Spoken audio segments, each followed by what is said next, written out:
morning. The Morning. Maysville Board of Commissioners, Monday, June the 22nd is called to order. We will be, Sorry, we're having a public hearing first. Yeah, then we'll get to the, yeah, let's do that first, Mayor, the public hearing. Read the top there. municipal road aid and LGEA funds, public hearing. Yep. Anybody want to speak on the municipal road aid money? Okay, I think you can ask for, a motion and a second to adjourn the public hearing. So moved. Second. Roll call, please. Commissioner Boone, Yes, ma'am. Commissioner Brammer, Yes. Commissioner Cartwell, Yes, ma'am. Commissioner McKay, Yes. Mayor Cottrell. Yes, ma'am. Now we'll have the call to order and invocation, Reverend Lisa. Shall we pray? Father, we come before you, and again, we just begin by saying thank you. We thank you for your hand of protection that you spared over us throughout this storm. We just thank you for no major loss of lives or no major injuries. Father, we thank you for a community that comes together in a time of need and supports each other and cares for each other. Father, we also take this opportunity to look to you for wisdom and direction as we seek to address the business of this community and of these people. We just pray that you would lead us as we go through this meeting. It's in Christ's name we pray. Amen. Amen. Thank you, Reverend Lisa. Public comment? No, No. roll call. We're down on the Sorry. special meeting. Commissioner Boone, Yes, ma'am. Commissioner Brammer, Yes, ma'am. Commissioner Cartwell, Yes, ma'am. Commissioner McKay, Here. Mayor Cottrell, Yes, ma'am. City Manager Wallingford. Here. City Attorney Cottle, Here. Treasurer Reed, Yes. HR Director Rose, Here. Project Coordinator Ward, Here. Public Works Director King, Here. Police Chief Boggs, Here, ma'am. Assistant Fire Chief Sarton. Here. Utility Manager Spence. Here. Zoning Administrator Larger. Here. Building Inspector Fawcett. Codes Officer Brooks. Tourism Director Bailey. Main Street Director Reese. Thank you, Lisa. Public comment. Mayor, we're down on the special meeting, so, Did I put that on? I don't know, did Oh, you? I see. Is there a public comment? No, There's not. no, we're down here on 3. Down here in the special Transit. meeting. Yeah.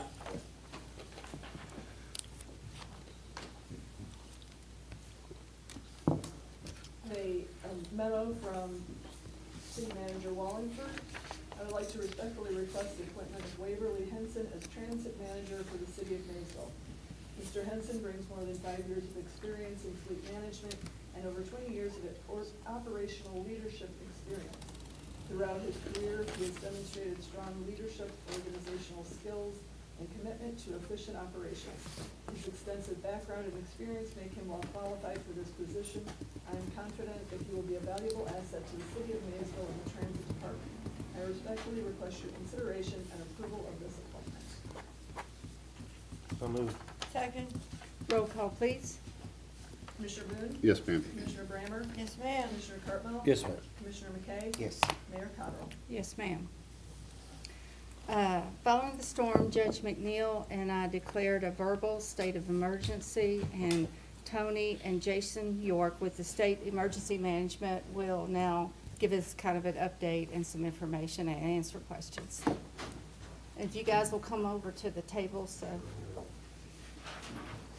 So as far as the declaration, I know some people have questions about what that does, what it enables us to do. One thing I want to share with you is it doesn't give us there's no bad marks, there's no negative to it. It actually just kind of gets us out there, just kind of letting the state know that, hey, we've been hit, and we just want to investigate a little bit further and take some time to do a bit more searching and see what else, what kind of damages we have. If we do go ahead with the written, it does allow us to kind of work around some procurement policies and some other things along those lines. This is an emergency, so it allows us to be able to take care of those needs as they come. As far as, I don't know, on this city level, I don't know if there's anything else that I might need to address, but on the state level, if you have any other additions to that. Sure. With the local declaration of state of emergency, and essentially he nailed it, that's exactly correct. What it does is it just says we've had a significant event happen to our community, and we need some outside assistance to kind of be able to recover from that. And then it also releases you guys from, hiring, stuff like that. I mean, if this was a much bigger event, you may have to hire, you may have to go buy generators or rent generators, stuff like that, and this will allow you to be able to do that work without having to have meetings to approve the expenses, if that makes sense. If you had a pump or something go down, you would be able to do that emergency work that's necessary, to kind of get that stuff taken care of.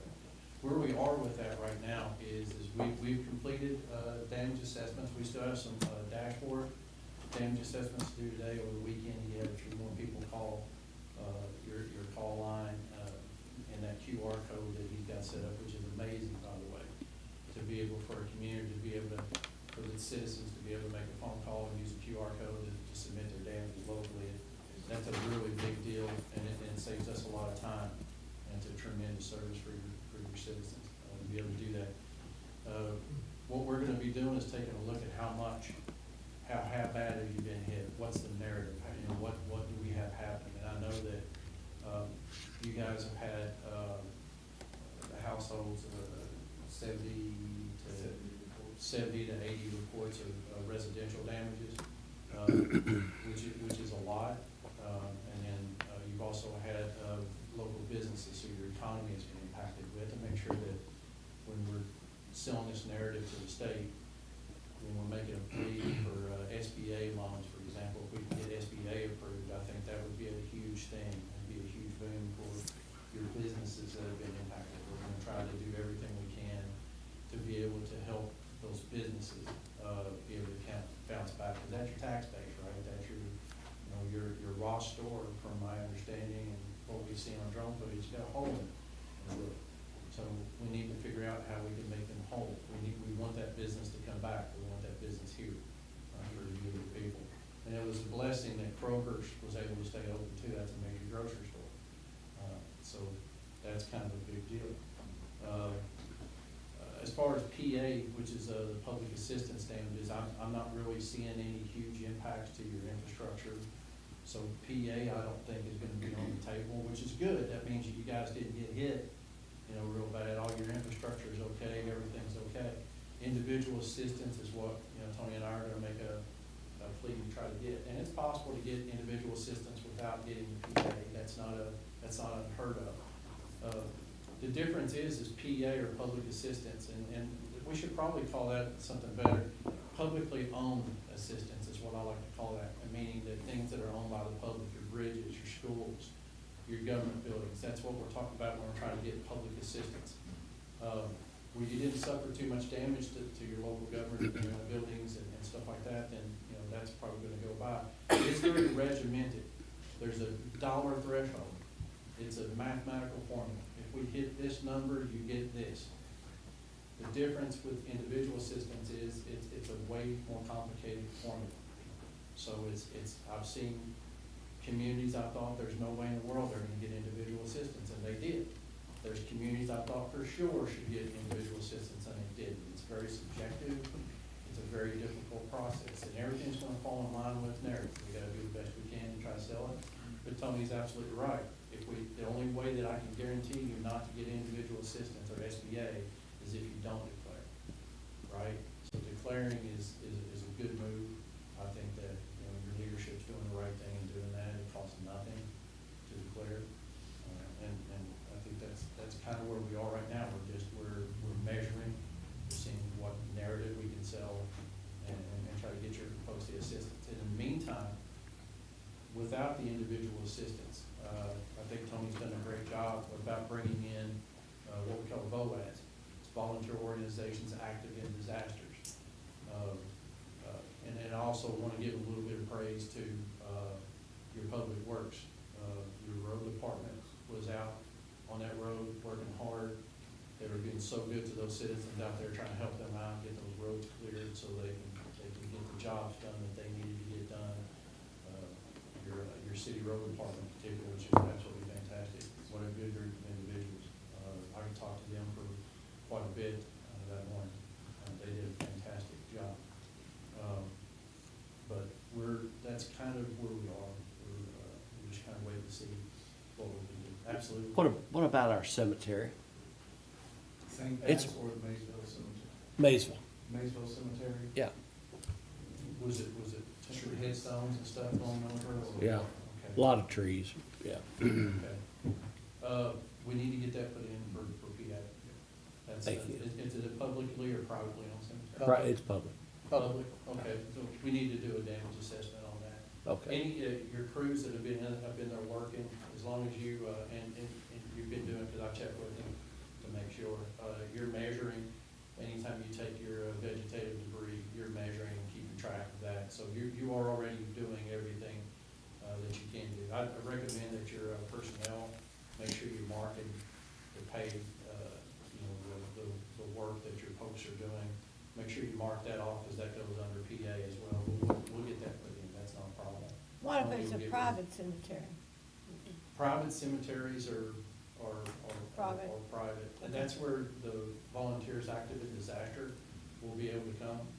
And as good a job as those city road department folks were doing, clearing the roads and stuff, they can't leave the right of way. I guess. They're not allowed to do that.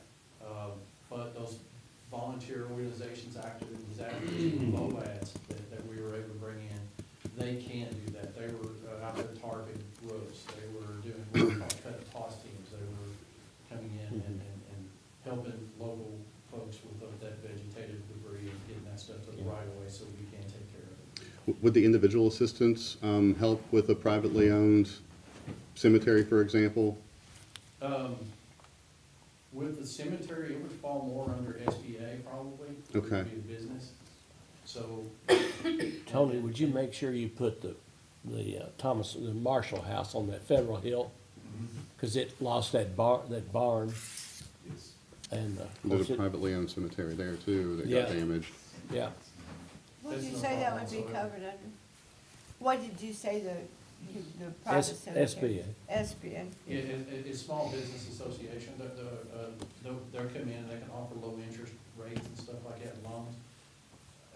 I know sometimes when people, you know, when we have disasters, you know, it's really nice when you just get a check, right? And sometimes when people hear SBA, and they hear the word loan, they cringe back a little bit and say, look, I've got enough loans, my business, I'm up to, you know, I've taken out loans for my business already. But what you have to understand is, they can take the loans that they currently have, they can refinance under way smaller interest rates, and it's huge.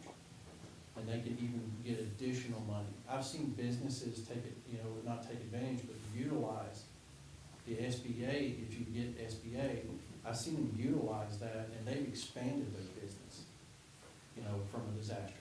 And that's ultimately what you want. You want, you know, when bad things happen, it's horrible. But if we have programs in place that can have you come back stronger, I advocate for that.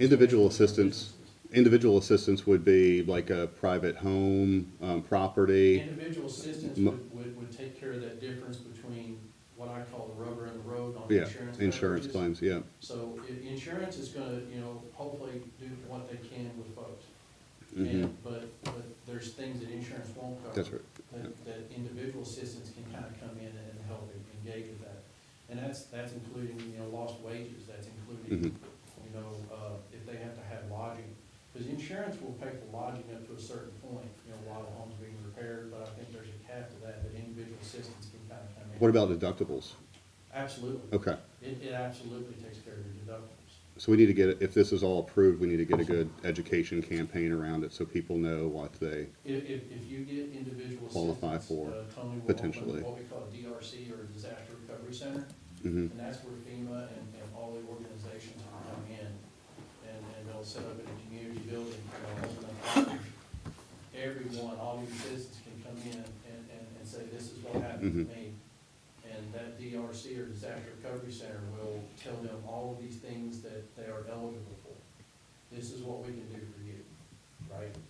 And, cause it's hard to order, from a restaurant that you've never been to and you've never seen the menu, right? Mhm. So it's good for folks to come in and say, look, I don't know what you can do for me, but this is what happened to me, what can you do for me?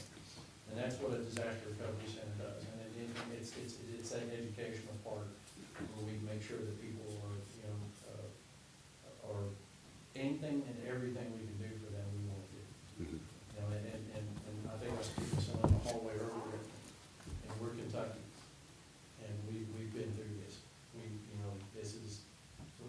unfortunately, we're starting to get really good at being hit with disasters. So, we wanna make sure that we take advantage and do everything we can, that's why, and I'm gonna say something about Tony, he hates it when I do that, he really does, but we had boots on the ground that morning. We had our, the bulk of our damage assessments were completed, by 4 PM that day. So, me at a state level, we're able to already see and plead our case already, on the things that we need done. We had those BOAT teams here, and they're still here, they worked all weekend. And those folks do a fantastic job. And I wanna publicly thank them for everything that they've done.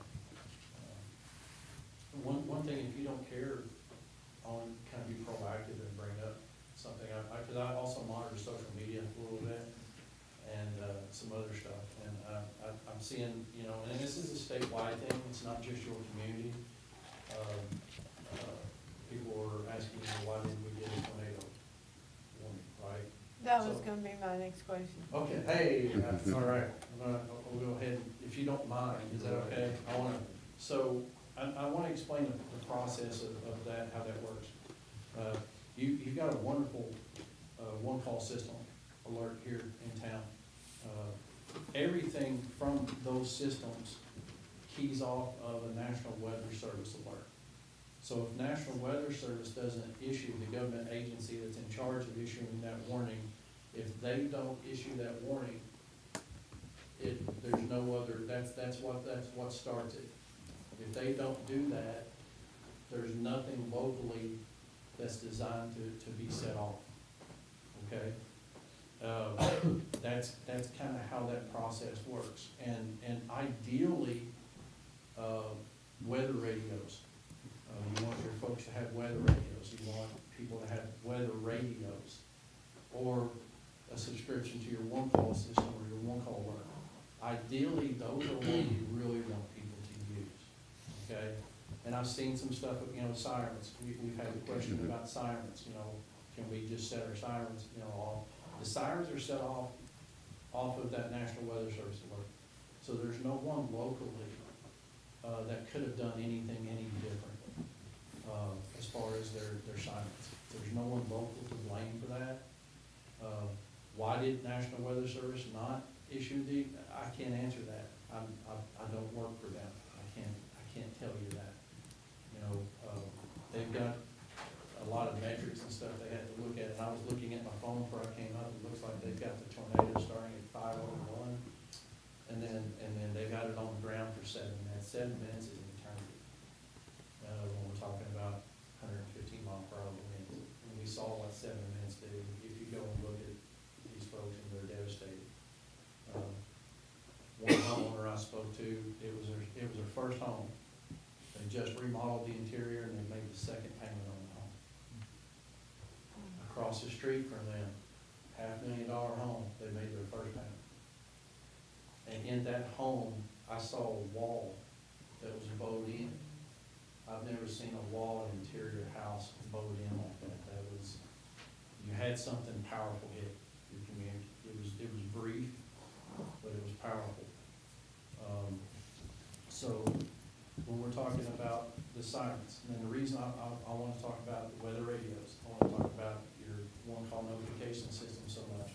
Those are designed for when you're sleeping inside. Those are designed, if you've got the TV and the radio cranked up, those are designed for interior. No matter where you are, you're gonna get that alert. Your sirens were originally designed to let you know that there's a possible air raid. The Russians could be attacking. That's the original purpose of your sirens. Your sirens are designed for those folks who are outdoors. I know that there's a lot of people indoors that say, I didn't hear the siren go off, but you were indoors. It's designed for indoors. And we have to make sure that we get the education part out for that for folks that, yes, you want to be able to hear your sirens, and I would love for your sirens to have gone off. I would love for a warning to be given. Because at 5 o'clock in the morning, there wasn't a lot of folks outside to hear those sirens, but it was so quiet because everyone hopefully was asleep you know, those sirens could have done good at 5 o'clock in the morning. 5 o'clock in the afternoon, they might not have done us well. I think we could probably agree on that. At 5 o'clock in the morning, it would have been nice to have those sirens go off, but everything keys off of the National Weather Service Wilmington alerts. So I absolutely want to clarify that no one locally is to blame for that. That's a system that's automated, designed to be keyed off of that National Weather Service alert. So you couldn't have done anything locally. Does that help? Yeah, thank you, Yes. Yeah. Does that help a little? a lot, Okay. yeah. And then, sir, you've got a lovely question if you want to, I mean, we've talked about that. Sure, yeah, I was asking about, regarding the siren, Sure, sure. I was asking about local control of, Right. an issuance of a siren and not relying on Wilmington, to automate it. Because, you know, we can look outside and see that trees are, practically blowing over, and why can't we more locally control that issuance? And that's a great question. That's gonna be your next question. Yeah. Because your folks are gonna ask that question too. Well, if we're waiting on Wilmington, how come we just can't do it? Right? Exactly. And so, I can't tell you what you do locally. I can't govern that for you. That's for this body to decide. But what I will advocate for is unity, meaning one community doing it the same as all communities. There's strength in that. And I would caution doing anything differently than any other community does, because if you're on this side of the river and you set your sirens off for things that, that normally, you know, doesn't get a siren set off for, you know, people are gonna start asking questions like, why is that siren going off now? Have you ever had it accidentally go off? Let me ask that question. Yes. Is that awful when that happens? Because everyone, your phone's blowing up, well, why is the siren going off, right? Your life will be filled with those phone calls. If, you know, because the thing is those alerts I was telling you about, your weather radio alerts and these alerts, these won't be going off, but your sirens will be. And that could cause a lot of confusion. If people across the river hear your sirens, those poor folks over there are like, why aren't our sirens going off? What do we have going on? You know, and it can cause a lot of confusion. And I mean, not to say, sir, that you can't do a public education campaign and have very regimented things. You know, I mean, it's on how you execute it. But the reason I would caution against it on my end of it would be just, I like it when communities are the same. If someone's traveling from outside of town and they're staying at a bed and breakfast here, they need to know a siren means seek shelter, like right now, you know? And I will say that because it was so early in the morning, so many people were woken by the sound of the storm and the wind and stuff. And we're grateful that because of that, because there were some folks that probably would have been hurt if they didn't seek shelter when they did. There's some, I've seen the wind do some pretty crazy things. Yeah. And this one, when I took National Weather Service Wilmington around, when I drove them around, we were trying to make the case that it was a tornado. They have to do investigations on that. They have to, you know, look at it. Some of the things that we saw were crazy. We're talking, you know, 600-pound four-wheelers in the air for, you know, it was in a building, and it was in the air, you know, 75, 85 feet we measured. I've seen fences that were 2.5 feet in the ground ripped up. Seen, you know, trees, 300-year-old tree. I got a picture standing next to the root, and it's just way above my head. It's crazy. And that beautiful home, and that beautiful home's been there a long time. Yeah. She's withstood some pretty heavy wind, and then this one got it. Will you get a reason from the National Weather Service as to why We can do that. they didn't do that? We can do that, and, you know, yeah, that's I fair. think we need a reason. That's fair. I think that you absolutely have the right to ask, you know, hey, you know, what happened? What there, happened? You know, and that happens a lot, and I wish it didn't happen as much as it did. I've seen sometimes where communities are upset that they issued a warning when they, you know, they felt like they shouldn't have. You know, I've seen both sides of this where, you know, I mean, it's darned if you do, darned if you don't sometimes, but, that 7 minutes that was on the ground was a lifetime, and, you know, that. Long time. I'll cover my patch up and say that I really wish that you did get one. Me too. I don't wanna burn bridges, you know, but. So to answer this question, you basically said locally, if we wanted to do it, we could, but you recommend against it because of other communities, correct? Yes. Is that what you were saying? Yes, because, if anyone's got a child in school, Right. and you get those one-call alerts and system and stuff like that, boy, oh boy, you start ignoring those one-call alerts in Right. the school system. My kids are, my youngest child's 20 years old, somehow I can't get off of my school's one-call system, so my phone rings all the time, and I just look and I hit ignore. I look and I hit ignore. And another thing that you could do is you could open up the community and be like, well, there's a siren again, I wonder what it is this time, instead of like, hey, we gotta run, right? Right. Cause, you know, there's a big difference between, you know, the reason why there's a difference between a watch and a warning. You know, you've gotta really, you know, have folks educated on that. When that warning hits, you got no time, you gotta go now. And you don't want people wondering or making phone calls saying, well, let me see if the siren's going off for a reason this time, you know, or whatever, you know, they need to understand if that goes off, it's not playing games. I'd rather save than be not save people. Right, and again, that's a local decision, 1,000%. I'm just, my personal opinion, you know, that the bus token will get you right to work, okay? So you guys do what you have to do, and no hard feelings. Thank you. Well, and I think we all need, I know myself, to take the warnings more seriously. I think that's part of the issue too. When you have a warning, you have all the things that it takes to make a tornado, correct? Right. Watch.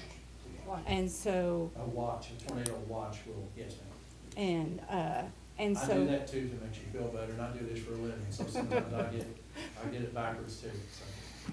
So, you know, taking the watch seriously and Yeah. maybe taking shelter at that point because you know it can happen. Well, having a plan is the biggest thing.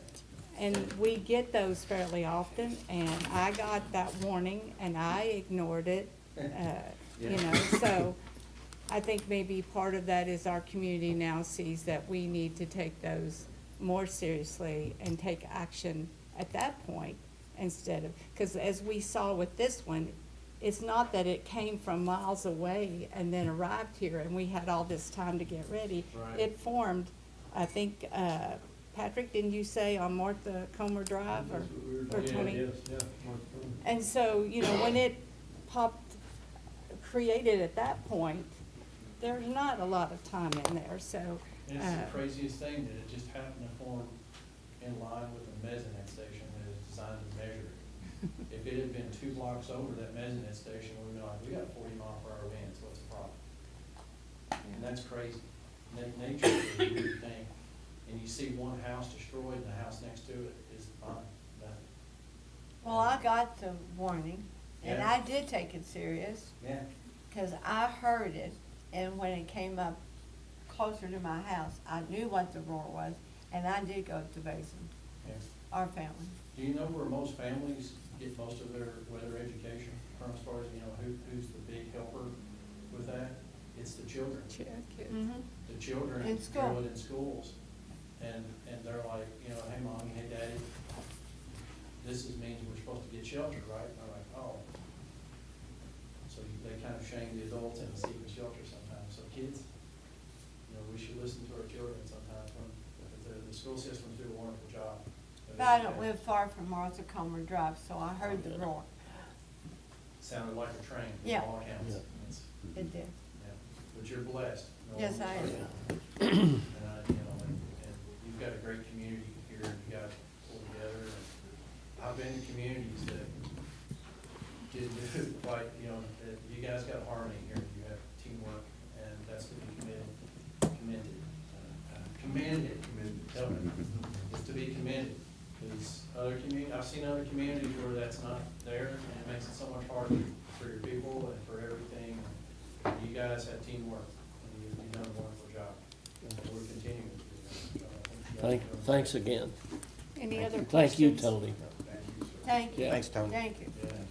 I just wanna say thanks to KU, they really jumped on the ball, we had two of our major pump stations down, we wasn't able to get water up on the hill, and they acted within hours and got our pump stations and stuff back. I also want to thank the other companies who came in here to help us. Yeah. Because Elliott and Star, I think I saw Star Truck. So, But Brian Meeky and Clay Cartmore, they really jumped on it and got our pump stations. Good. I wanted to speak up and thank utilities and everybody else that helped Public Works last week take care of things. Everybody jumped in and helped. We really appreciate that. Thank you. And, Matt, do you or Luke want to talk about Yeah, we spoke this follow-up? morning about, he and I spoke this morning about cleanup. Obviously, Luke is gonna have both of our chipper trucks running. But two of the things we discussed, I'm gonna make a phone call to a private contractor this morning to see what a daily cost would be on getting an extra chipper in here, because we have a lot of debris. And the other thing, we're gonna open up the lot we purchased down on East Second Street, and the chipper is going to dump there. And, you know, people wanna come get wood chips, they can. And we're also gonna put debris there, and we will come back later, so we don't have to constantly go back and forth to the landfill. And you're gonna do a spot up on the hill as well, right? Yeah, we'll probably, right now, we're working in Washington, they're just gonna dump at the shop. Yeah. chips. When we come downtown and start getting the downtown stuff, we'll just use that lot. You can get to it from. Down by M's Eatery, or the lot we Kentucky purchased about a year ago, yeah. So we'll dump down there, and if anybody wants any of the stuff, I mean, even the small wood, if they wanna cut it up and take it, then that'd be fine with us. Thank you all. Yep, you're welcome. And thank you, Tony and Jason. Thanks. Thank Thanks, you. guys. Resolution authorizing memorandum of understanding between MCTC, KCTCS, and the Maysville Police Department 26-30. Resolution approving memorandum of understanding between Maysville Community and Technical College, KCTCS, and the City of Maysville, Kentucky Police Department, MPD. Whereas Maysville Community and Technical College, MCTC, and the City of Maysville, Maysville Police Department, MPD, desire to enter into an agreement for the assignment of a police officer or equivalent security officer to the college for security purposes. And whereas MCTC and MPD understand and agree as to the nature of the security services to be provided to the college, and whereas MCTC and MPD have mutually agreed to enter an agreement under the terms and conditions set forth in the attached memorandum of understanding, and whereas the city manager recommends approval of the memorandum of understanding, now therefore be it resolved by the City of Maysville, Kentucky, that the attached memorandum of understanding between the Maysville Community and Technical College, KCTCS, and City of Maysville Police Department, marked Exhibit A, is hereby approved, and the mayor is authorized and directed to execute the addendum on behalf of the city. So moved. Second. Roll call, please. Commissioner Boone? Yes, ma'am. Commissioner Brammer? Yes. Commissioner Cardinal? Yes, ma'am. Commissioner McKay? Yes. Mayor Cottrell? Yes, ma'am. Resolution accepting bid on the fire department pickup trucks 26-31. I'll have that. No, we didn't get that. I think I sent you the information in my memo, but I'll get you a copy of the resolution. A resolution authorizing the acceptance of bid for 2 crew cab trucks, whereas the City of Maysville advertised for bids in accordance with plans and specifications as follows. A, 2 diesel crew cab trucks. B, advertised on May 23rd, 2026. C, excuse me, bid opening June 4th, 2026. Whereas the following acceptably priced bid was received, Greenbrier Automotive Group, $130,832. Whereas the fire chief and the city manager have recommended the acceptance of the bid of Greenbrier Automotive as the best and only bid. Now therefore be it resolved by the city of Maysville, Kentucky as follows.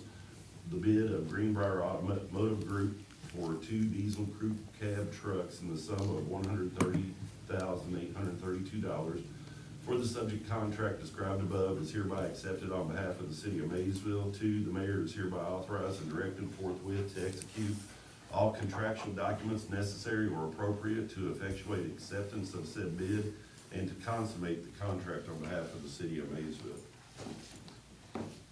So moved. Second for discussion. Do you all need diesel on that? We go ahead and have these 2 trucks, that'll go ahead and put us at having 4 Dodge diesels. And as we start sourcing new parts in the future, we'll be in line with, essentially any parts, pieces or something, to stay in line. It's gonna make our maintenance easier instead of having 1 or 2 vehicles be diesel, 2 being gasoline. It's just gonna make things flow a little bit easier.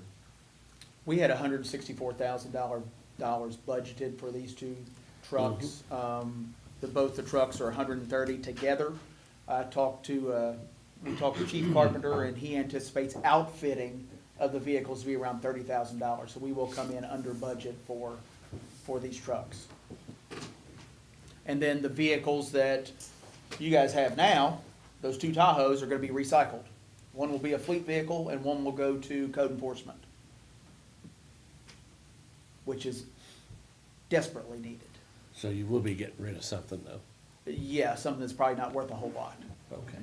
We will recycle the existing vehicles. Thank you. Roll call, please. Commissioner Boone? Yes, ma'am. Commissioner Brammer? Yes, ma'am. Commissioner Cardinal? Yes, ma'am. Commissioner McKay? Yes. Mayor Cottrell? Yes, ma'am. Ordinance adopting the city budget for fiscal year 2027, second reading, 26-06. An ordinance adopting the city of Maysville, Kentucky annual budget for fiscal year 1 July 2026 through 30 June 2027 by establishing revenues and resources and appropriating funds for the operation of city government. Whereas an annual budget proposal and message have been prepared and delivered to the Board of Commissioners by the city manager pursuant to KRS 91A.030 and Code of Ordinances, Section 131.01, and whereas the Board of Commissioners has reviewed such budget proposal and made necessary modifications, now therefore be it ordained by the city of Maysville, Kentucky as follows. Number 1, the annual budget for the city's fiscal year ending 30 June 2027, summarized by resources, revenues, and appropriations as follows, is hereby adopted. And as last time, I'm gonna go through the general fund column first, so you can follow along. General fund, resources available, fund balances carried forward, $15,455,217. Estimated revenues, property taxes, $1,280,000. Licenses and permits, $10,711,000. Intergovernmental revenues, $1,103,500. Other revenues, $6,704,007. Total estimated revenues, $19,920,675.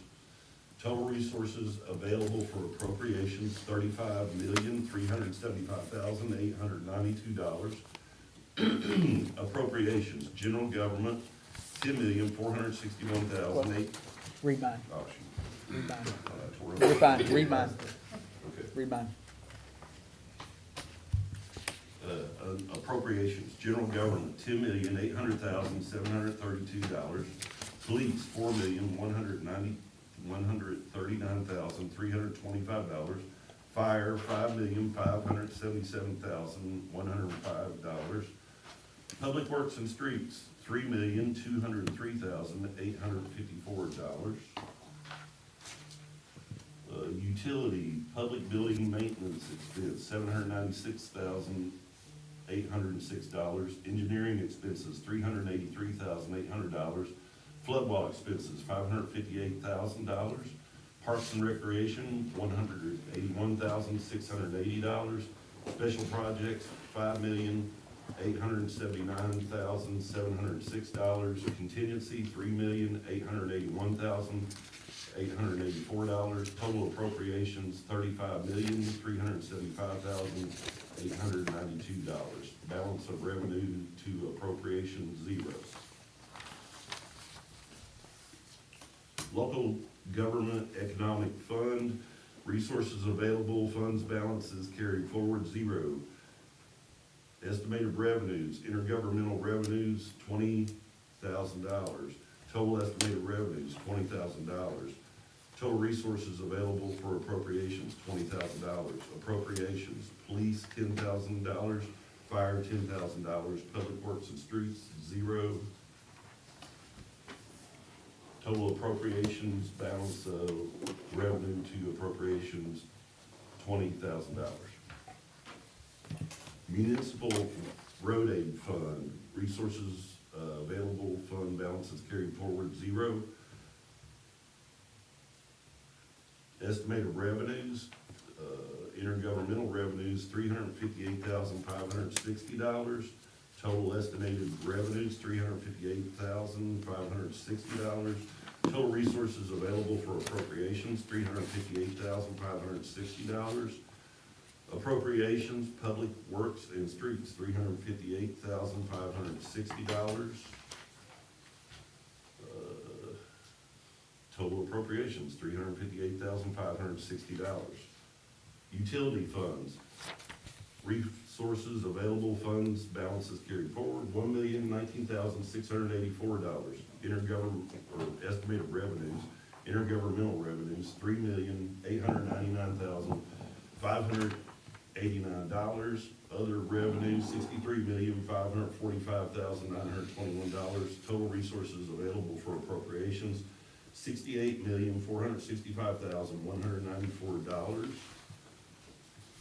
Utility, $5,428,142.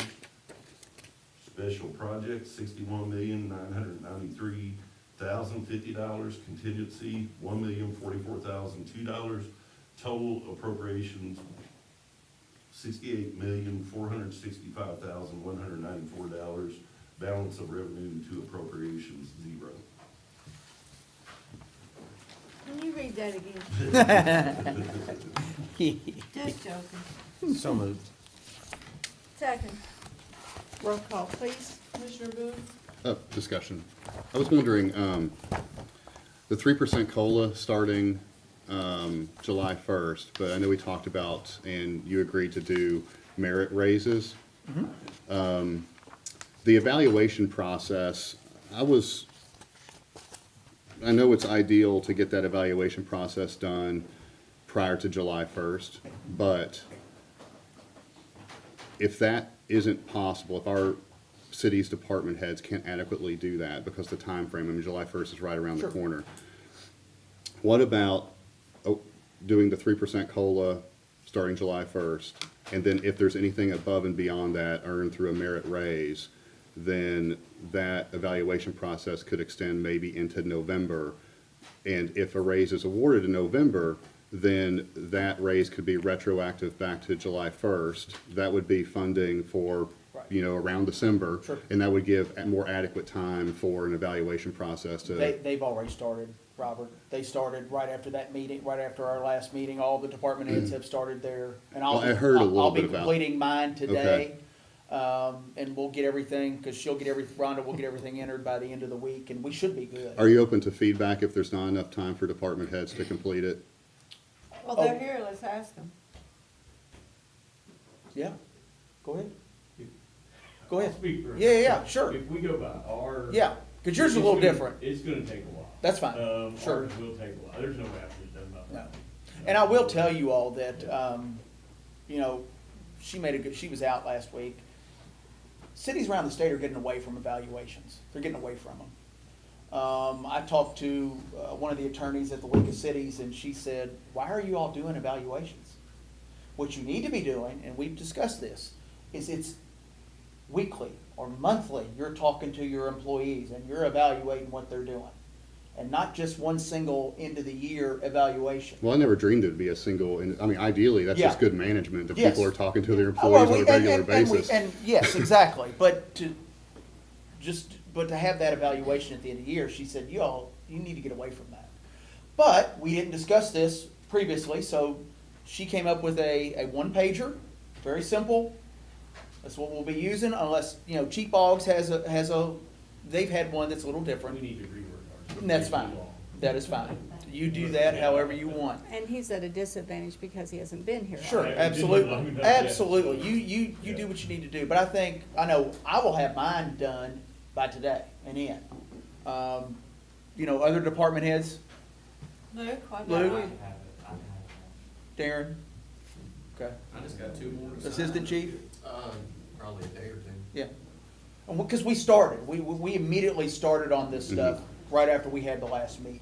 So I told why them don't to we get just started. do the COLA first, and then after all are turned in? Well, I mean, what I'm saying is, we'll have what was approved in for the start of the fiscal year, the above the COLA. I'm hearing Chief He Boggs may said not. he's not. So, yeah, there's no He way- may not, but that- others will. That 3% average is what's gonna take me a while. Yeah, On top of that. sure. When you've got 3 sergeants and 2 lieutenants and they've gotta do the rest of the officers, getting them all together to discuss them.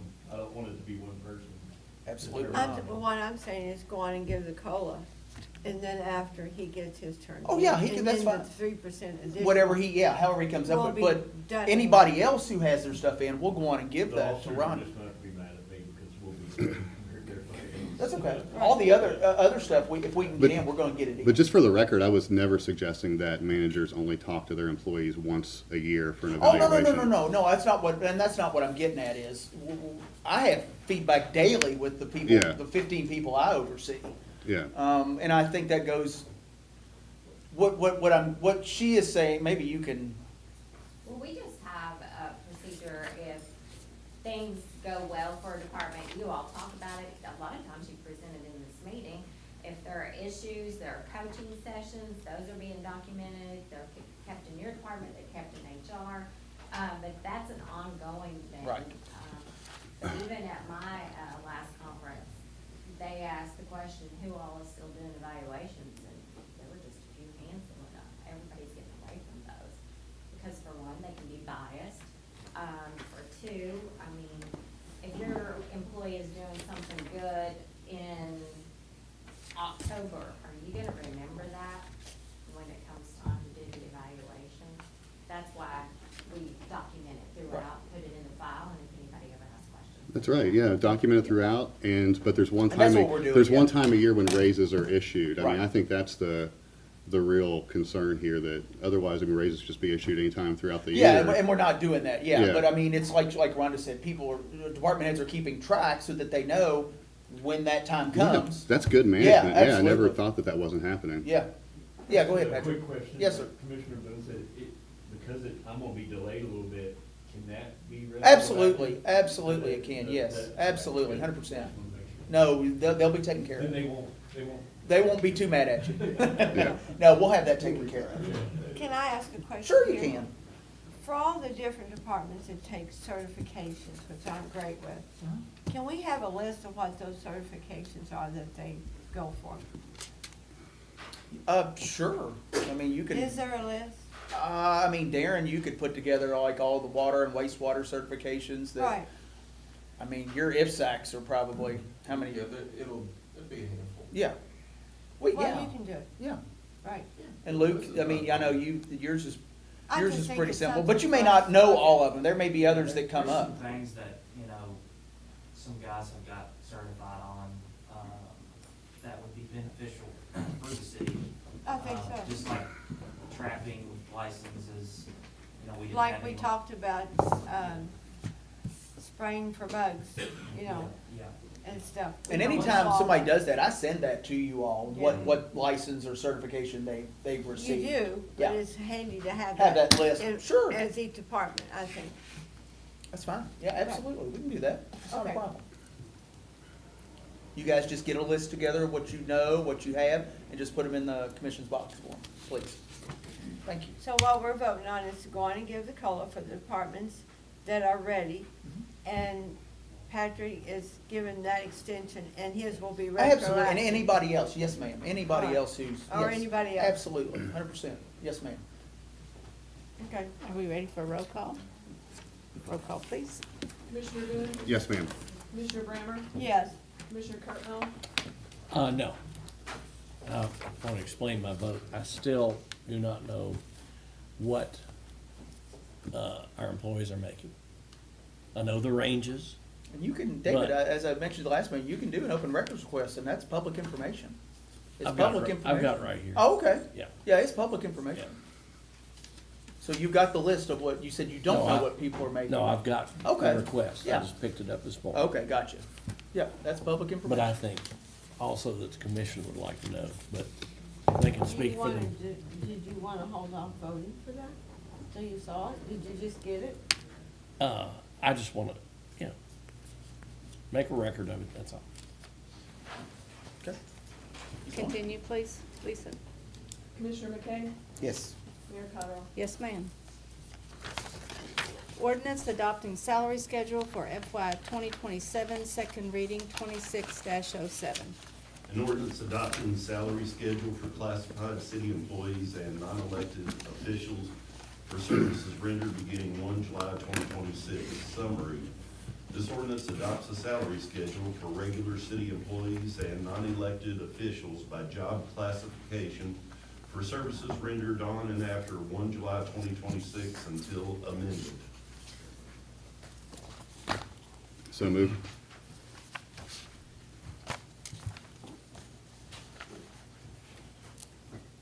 Second, roll call, please. Commissioner Boone? Yes, ma'am. Commissioner Brammer? Yes. Commissioner Cardinal? Yes, ma'am. Commissioner McKay? Yes. Mayor Cottrell? Yes, ma'am. Ordinance amending Chapter 320 Qualified Manufactured Homes, second reading, 26-05.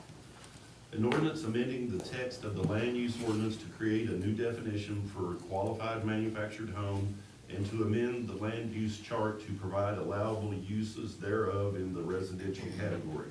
Summary, this ordinance amends City of Maysville ordinances Chapter 320 to create a definition for qualified manufactured home and amends the land use charts to create an allowable use therefore within certain classifications.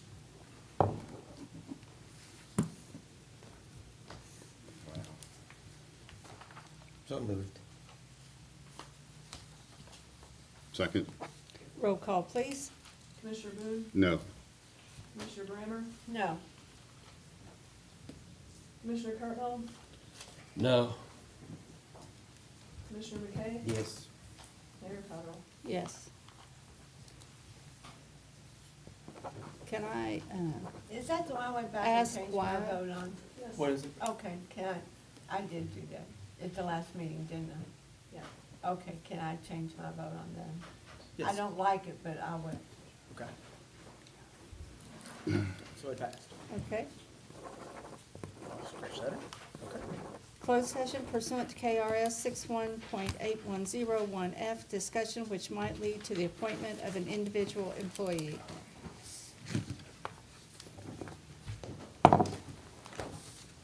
I'll make a motion. Second? Roll call, please. Commissioner Boone? Yes, ma'am. Commissioner Brammer? Yes. Commissioner Cardinal? Yes, ma'am. Commissioner McKay? Yes.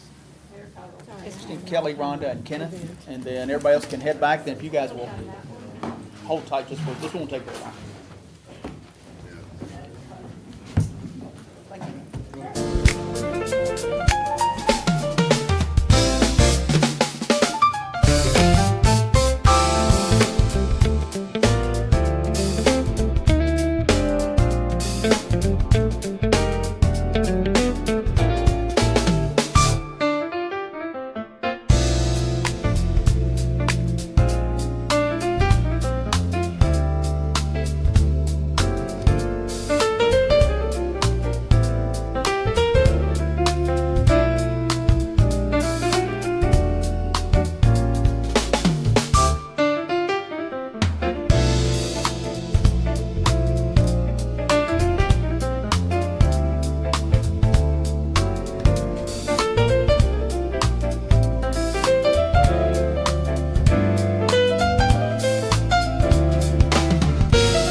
Yeah.